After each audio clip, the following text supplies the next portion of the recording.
Welcome, everyone. I have the pleasure of introducing Mr. Clay Caldwell to the show. Clay is a dear friend and a respected leader. I don't know about mentor yet. Yeah. You don't have enough gray hairs, but Right. But love Clay lots, and just want to say welcome to the show, Clay. Yeah. Tell us a little bit about who you are, kind of what you do, and what you love doing. Well, first off, man, thanks so much for inviting me to be here today. And my name is Clay Caldwell. I'm Student Life Activities Manager at Charis Bible College in Woodland Park. That's what I do. And I love Colorado. I'm a prodigal son that returned home, and so moving to Colorado was that coming home. And I went to Charis, graduated from Charis, and just knowing how much God loves me instead of the opposite of that was a real revelation for me here. Because I always thought God was disappointed, and my life decisions were disappointing anyway, but at the time. But moving to Colorado was awesome, and there's the things that we learned at Charis. You're a Charis graduate too, and Yes, sir. there's just some awesome revelation that happened there with how much God loves you. And the being in Colorado, I have hook, line, and sinker everything to do here. I finished all the Colorado 14ers. There's 58 of them. Dang. And I was thinking like the number was in the 30s. But yeah, I did all 58 Colorado 14ers, and I finished I think 2 years ago when I did that. And there's always like, what's the next adventure? People ask me that. It's like, so what are you gonna do next? And so I went and climbed Kilimanjaro in January 2019, and then it's September right now in 2020. But in July this year, just a couple months ago, I did the Colorado Trail, 500 miles hiking Denver to Durango. Dang. And had to come off twice because of COVID, but I finished on trail days, 24 days on trail. And Jeez. yeah. Man. Sounds like you fit right in here, man. You Yes. fit right in. Sheesh. So you're a mountain guy, obviously. Were you into like hiking and stuff before, like when you were not in Colorado, or did you come back and then you were just like, I have to do this? I think, I just had like many years in drugs. And I think there's always this adventure. And like in my story, I just feel like it was misplaced adventure. And I think a lot of people that I see that are struggling with like substances and things like that, they just have a misplaced sense of adventure. It's a really good way to put it, man. That's huge. Yeah, I think that it's really easy to try and control people sometimes if they're acting out, instead of saying, listen, you actually have a ton of potential that we just need to learn to sort of refocus and put into something else. So yeah, that's really cool. That's really cool. I love it, man. Sweet. Yeah. So your title is Student Life Activities Manager. Manager. Okay, so what does that involve?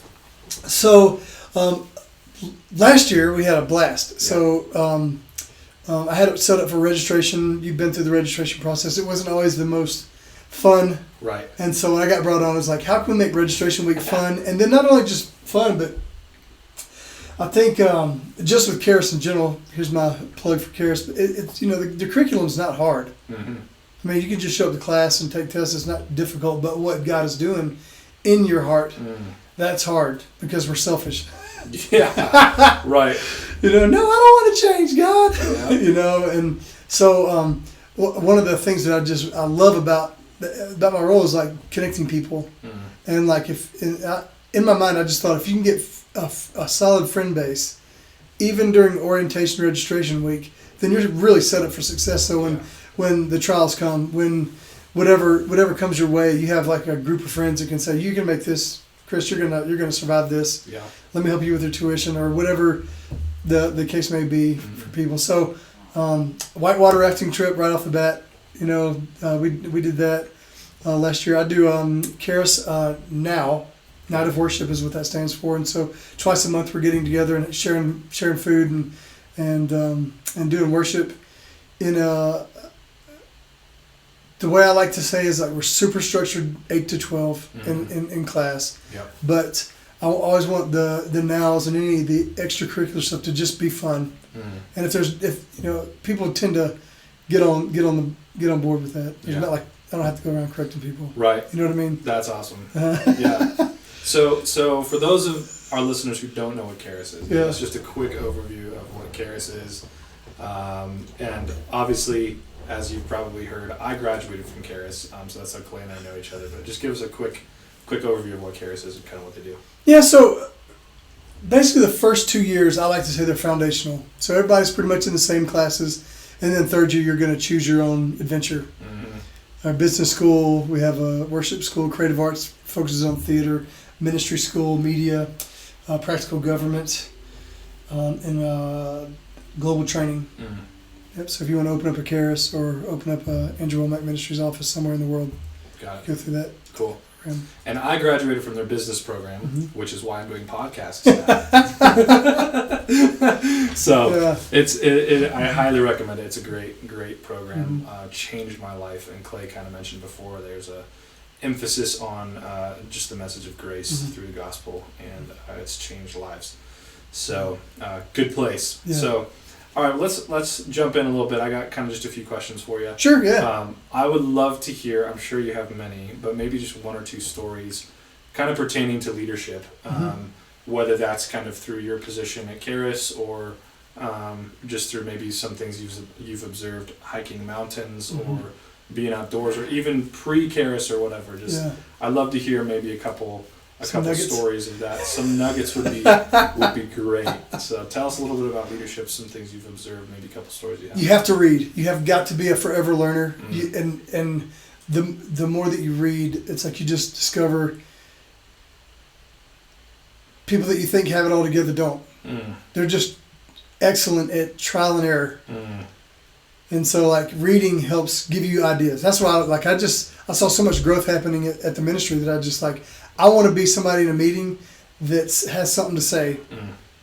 Not because I want to hear my voice talking, but some content. I want to be able to be a contributor in meetings. And so I just started reading a bunch. So even if my ideas weren't used in a meeting, at least it has something that was a different angle. It's like, that's not really where we're going with it, but that's a good idea for maybe something later or whatever. It's just the importance of reading is huge, and just being a forever learner is, if you want to be a good leader, that's probably number one.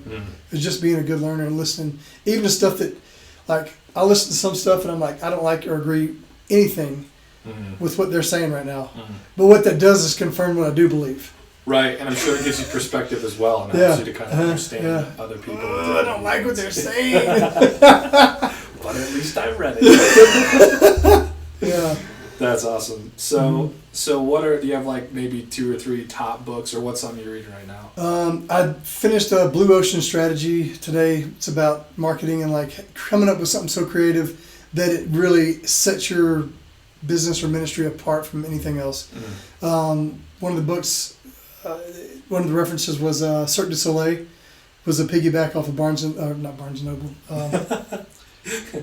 Maybe Barnum and Bailey, the circus. Yeah. So they figured out a way to cut the animals, which was a huge expense, and then create a show that was not just kids but for adults too, with a higher ticket price. And it was, that was one. IBM, Apple, all the, you probably are watching this from an Apple product right now. They've just they had this own unique idea, and then I started a book called Presence, and I'm just now getting into that, and it's pretty good right now. Sounds deep. Yeah, it is. It's like just being happy with where you are, and if you're aware of your surroundings, and like things might not be perfect, but if you can just be comfortable, and there's a whole God factor that goes into that. I trust you, God, and I can sit here and be in the midst of a storm, and I'm okay. I know that this is going to pass. So presence, being present, not presence like I get gifts. Yeah, like being here with you. Gotcha. Thank you. Yeah. I think I love Patrick Lencioni. Like pretty much anything he's written is good. The Advantage, 5 dysfunctions of a team. I really like a lot of the stuff he says. He's always providing like solid content every time. I like Tim Ferriss. He's not a believer, but I like to hear how the way his brain works. Is pretty fascinating because he's just such an explorer with the human body diets, and he's angel investor. Anyway, he's pretty fascinating, and he goes after. He's got a couple books, Tribe of Mentors, and Tools for Titans, where he interviews people that are experts in their field. Mm. And anybody can be an expert. That's what I'm doing right now with you, Clay. Yeah. Yeah. But the fascinating thing is, like, if you want to be an expert in the field, you just go after it with everything that you have. Mm. And you just don't give up at it, you know, unless there's, like, you have limitations and you're just, you know, like, some people can get vocal trained as much as they can, but they're just, Yeah. it's going to be a hobby, not a Yeah. profession, you know. Yeah. But keep going. Keep doing it. Keep at it. Yeah. Good. Yeah, those are some of the good books that I've read. Just really, I'm just inspired by other people that are inspired and they create something. Elon Musk. Oh yeah. I mean, Oh man. his story, and just like there's nothing he can't do. Yeah. And that's his mentality. Like when you get into Right. that place, yeah. Yeah. You kind of attract the way that you are. I guess it's Yeah. kind of the law of attraction. I guess. Mm-hmm. So one of the things that we like to say a lot is that leadership is connecting people to a task. Mm-hmm. So I'm curious, in all of the reading that you've done and the information that you've gathered, Mhm. how do you actually get that into real life? Because I think it's really easy, especially nowadays where we have Google and just infinite information. It's really easy to have a lot of knowledge, but then at the end of the day, it's like, how much of this are we actually getting into reality? So have you ever seen someone do that really well, or have you ever noticed maybe in your own life when push comes to shove, how do you actually get that stuff into reality instead of just having it all in your brain? Do you know what I mean? Yep. Mm-hmm. Well, I got two really good leaders, you know, and are you familiar with the Global Leadership Summit? Yeah. Okay, so I'm a huge proponent. Every August, my calendar is blocked off. Mm-hmm. I'm not doing anything but showing up and being at the Global Leadership. All right. 2 days, and they always are bringing in these leaders from different kind of areas. And I'm going to mess this quote up, but there's something about a leader that, like, if you're my employee, I've got to tell you how to get to the finish line, and then you be able to know, like, your check marks. Like, I know that I'm getting close to the finish line because I've done this. And so that provides a healthy environment for a staff member, or as a leader, if you have a youth group or whatever. It's like, this is where we're going to go. This is how we're going to get there, but you got to do the work, and here's how you do it. Right. You are winning, or you have room for improvement. Yeah. And so when you have that kind of balance, it helps you to get to the finish line. Yeah, that's good, man. Yeah, I think it was John Maxwell that said something like, you know, if no one's following you, you're just taking a walk. So a lot of times people think they're leaders, but it's like they don't have any followers, they're just taking a walk. So I've been thinking about that lately. Yeah. These two leaders, one was a guy, his name was Clark, Roger Clark.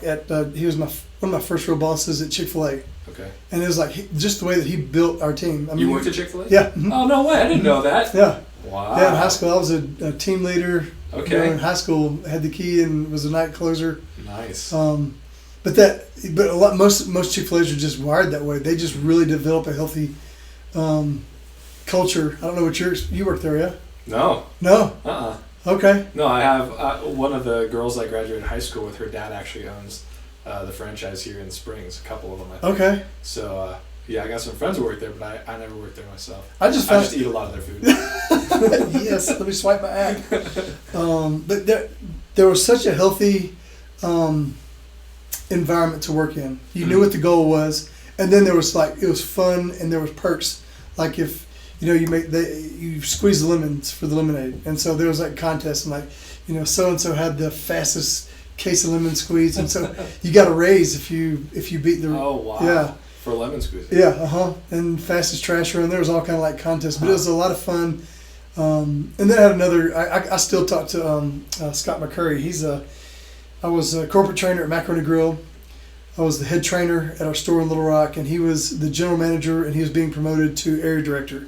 And so his phases of being trained to move up, he was training me, so that I ended up becoming the area training captain. Oh wow! But it was he taught me systems. When you have systems in place, it's we're going to do everything we can to fix this. We go into trouble stores. I moved to different cities and worked in those stores while he was working on the store. Yeah. And systems means we're going to do everything we possibly can to make our Friday night successful. And if it burns to the ground, we've done every single thing that we possibly can do to make it successful. And I mean, we knocked it out of the park a bunch. But he was such good mentor that way. Mm. And I think if you're listening to this, you're hopefully wanting to be a better leader. You need to have a fantastic, awesome Jedi Master leader. Yeah. And then you need to have like a couple of terrible leaders. Mm. Because you need to have the balance of both. It's like with the terrible leader, it's like, I'm never going to treat people. I'm not, fill in the blank. I see how this person is treating people or doesn't know what they're doing or whatever that bad leader is constantly doing. Mm. You need to have that experience, plus you need to have the balance of having like a rock star leader. That's good. And so you can see the two. It's like, I'm never going to be like that guy, but I want to be as close to this guy as I possibly can. That's good.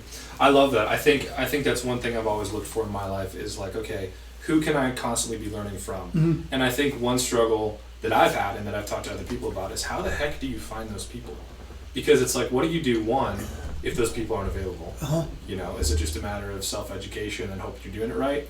But two, it's like, how do you know if you found that kind of person? Mm-hmm. Do you have any advice for maybe seeking out mentorship or that Jedi Master status? Because I feel like in a lot of let's just picture Star Wars or a movie or whatever. Typically, if you kind of study archetypes or whatever, the master sort of appears randomly in the time when the student doesn't know he needs to be a student or he's having an issue. Yeah. So I think sometimes people can wait for that to happen, and they think, okay, well, the guy's just going to appear.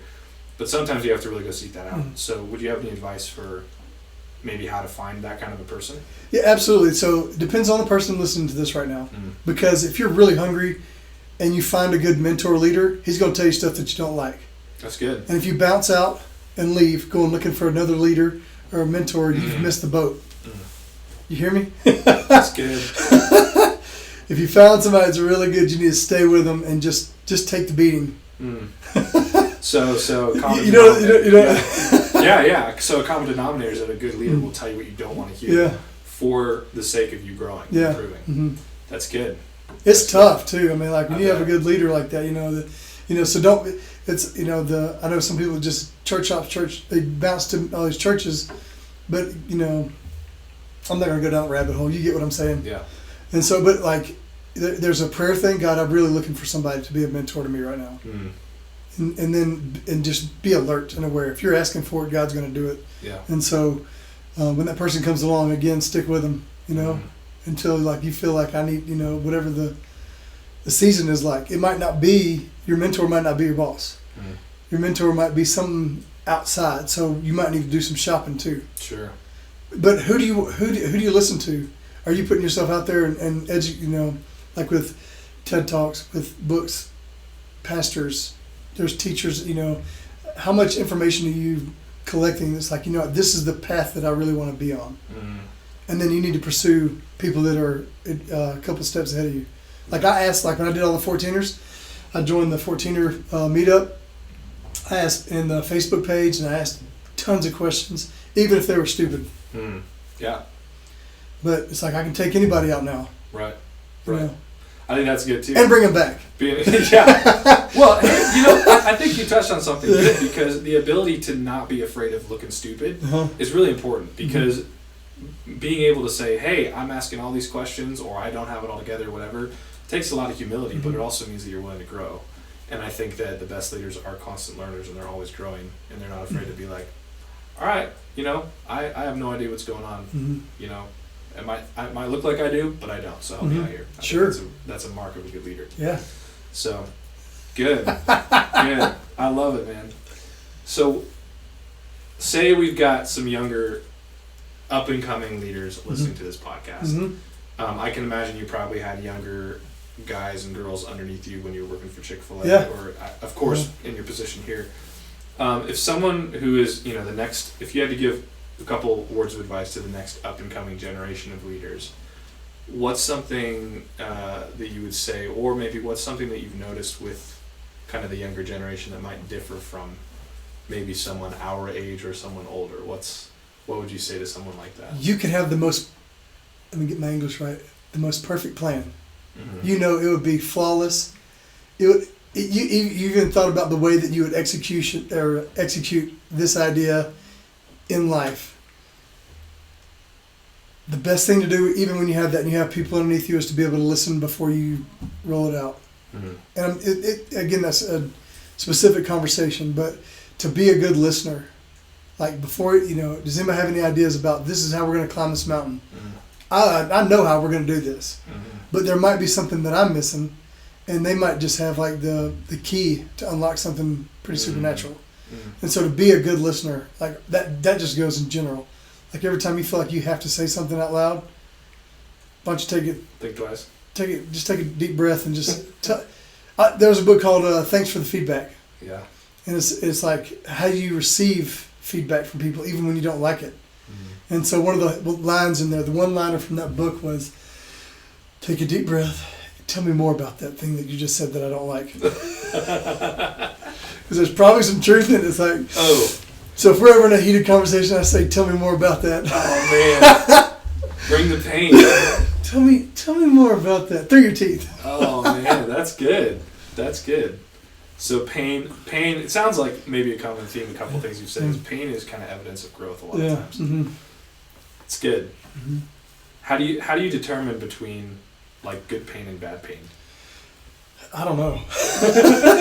You just take it all. Yeah, you just take it in. It's like, man, embrace the suck is what we say on some of the mountains. You just have to. It's part of the journey. Avoiding it is the worst thing you can do. You just need to lean into it. Now if it's something like unhealthy, you need to get out of that. I'm not saying that, but there's just certain situations it's like I think we were talking about this before we started the show.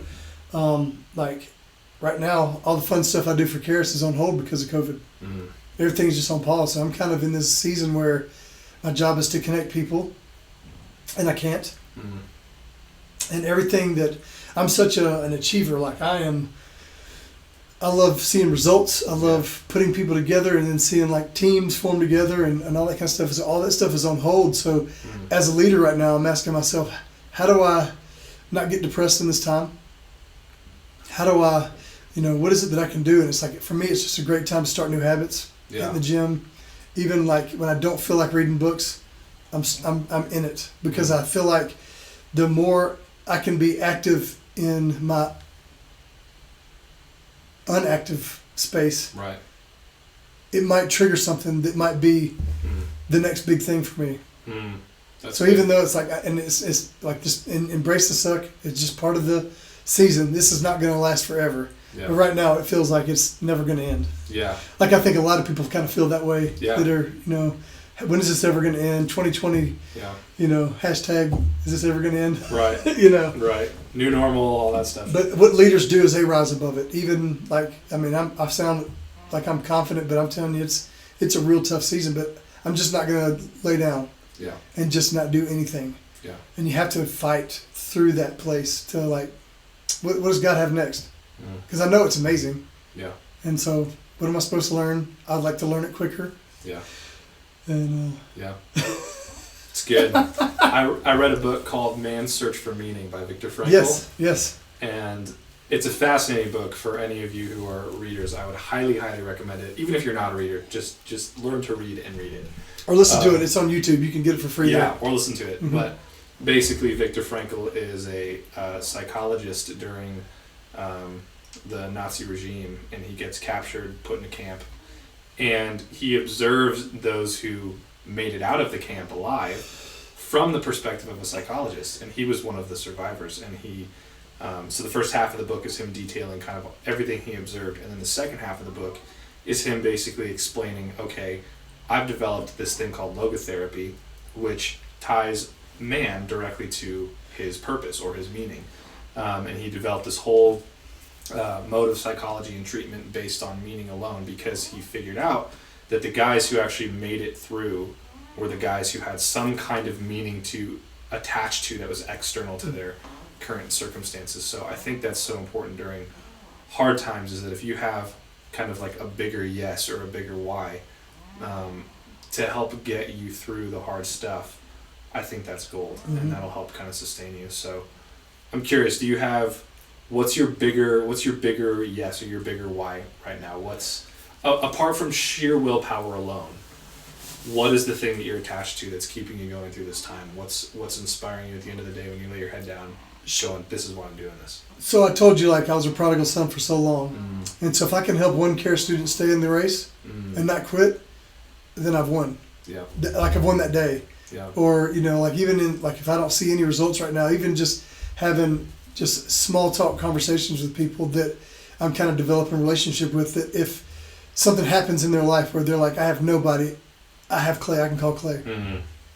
And so just establishing those relationships, like, even though I'm not getting to do what I want to do right now because of all the restrictions and stuff like that, I still have an opportunity to have, like, one-offs with students. And, like, more than anything, I want to see people do everything that God's called them to. I don't want them, you know, dropping out of the race. And if you're listening, Jesus is the way. Yeah. If you want peace, that's where it's at. That's good. No other way is going to give you that. And so that's like a hardcore revelation that I have. And that if I can help anybody,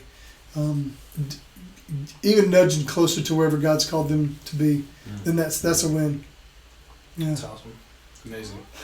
Man, want to be your friend, Clay. I think we're friends, brother.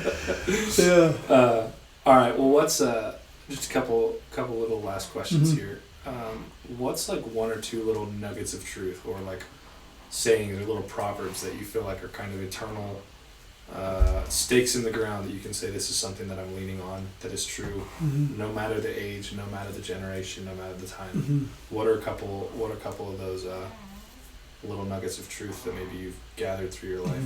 You have any? Yeah. So I think one of them is, you know, Carrie Pickett. She's one of our teachers, and she's the new director of Charis in Woodland Park. She has a class, Life Foundations. I think this is where it comes from, where she's like, what is your life message? Like, if you could teach one more, whatever your last message, to thousands of people, and then right after you teach that message, this is it, and then you die. What would be your life message? And I think for me, there's been a lot of healing in my heart about, you could be saved, you could be living on fire for the Lord, but sometimes, you might be believing lies about yourself or God. And so I really am, I believe in inner healing, the ministry. It's not about digging up old bones, but just like, there's just places in our life where we're either resistant to God and there's a reason for it. And so when you uncover whatever that lie is, and you put in the truth of God in that place, there's healing there. And so it could go like, when bad things happen to you, you adopt like certain ways of thinking that are not the way that God created you to be, who your true identity is. And so if you're listening to this now, it's like you're really you're on the struggle bus with something. It's like, God, what is the truth in this situation? What's the lie? Expose this lie, and then what's the truth? And if you can, you know, do that, there's the freedom that comes along with that. Is, I mean, that's one of my big life messages. If I would teach something, it'd be that. It's good. You know, it's good. Because God created us so unique and so interesting. Yeah, for sure. Yeah, being who you're supposed to be. I think even with that book, Present, just being present with like where you're at. Yeah. What else? I just think something I learned on the Colorado Trail was that we are capable of way more than we do in our daily life. And that means it's like, you like, I've been finding myself in half days. Like, I'm putting in a lot of work doing a few things, and then the rest of the day I'm kind of zonked, or just, you know, just not being real. And it's this fight through this season, you know. But we're capable of way more. And so it's like, what can you do today that's going to help you do whatever it is in this life? So when you turn 80, you look back and it's like, I've done everything in my life. I'm leaving nothing on the table. Yeah. I'm gonna do it all. Yeah. I mean, I told you about some of the ventures. I'm already starting to work on the Everest trip because I'm gonna go do the base camp. Oh man. I think that's probably what I'm gonna do next. But it's like, you know, what is it that you're doing today? And if you like, what is it? What do you want to do? Like, if you think about your life being, you get to 80 years old and you look back and you have regrets or anything, you can start right now. In its baby steps. To get to the top of a mountain, you're doing one step in front of the other. Oh yeah, yeah. How do you eat an elephant? One bite at a time. Yeah, that's right. That's good, man. Awesome. Final question. Yeah. Who's one of your favorite leaders and why? Well, I mentioned Scott. He was like just such a good mentor, and it was this whole like, this is how we're going to get to the place of success with this store and all the other stores that are messed. Excuse me. And he was so good at, here's the blueprint. Now you need to just go do it. And so there's a lot of structure, but not like micromanaging. Yeah. So you need to have somebody that's giving you like the blueprints. Like this week, our goals are these. Do these things right here. Yep. And your job is to do this. So it's like assigning your role, and like if if your mentor, leader, boss, whatever, is really doing a good job of telling you what your goals are, and then following up, not in a micromanaging way, like you haven't done this, right. Not like in a nagging sense, but it's like he was just really good. Every week we sat down, and then like gave me the information, and I rolled it out to the team underneath me, and so he was excellent in that. Yeah, that's good. I remember Paul Milligan. One of the things that he taught in business school that I loved is he says, when you have a problem, don't throw people at a problem, but throw a tool or a system at a problem. And it sounds kind of similar to what you're saying in that if there's an issue, if you have an established system or something that people can count on every single time that's routine, that provides a lot of peace for people. Yeah. Because if a problem comes up and then you react emotionally and you're like, okay, so-and-so, go fix this. Yeah. That's it. People are not expendable is the wrong word, but they're temporary. Yeah. And people are very limited in their capacity. We're amazing, but we're also limited. If you can develop a system and you can show someone consistency in an area every time, or a tool that solves the problem, that gives people a lot more peace because they're going, okay, I'm the one operating this tool, or I'm the one who fits into this system.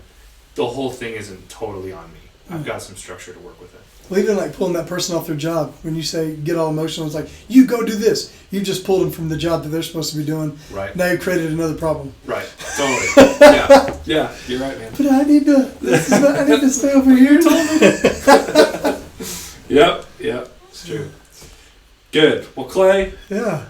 It has been a pleasure. Thank you so much for coming on to the show. Maybe we can have you again sometime. Thanks a bunch, man.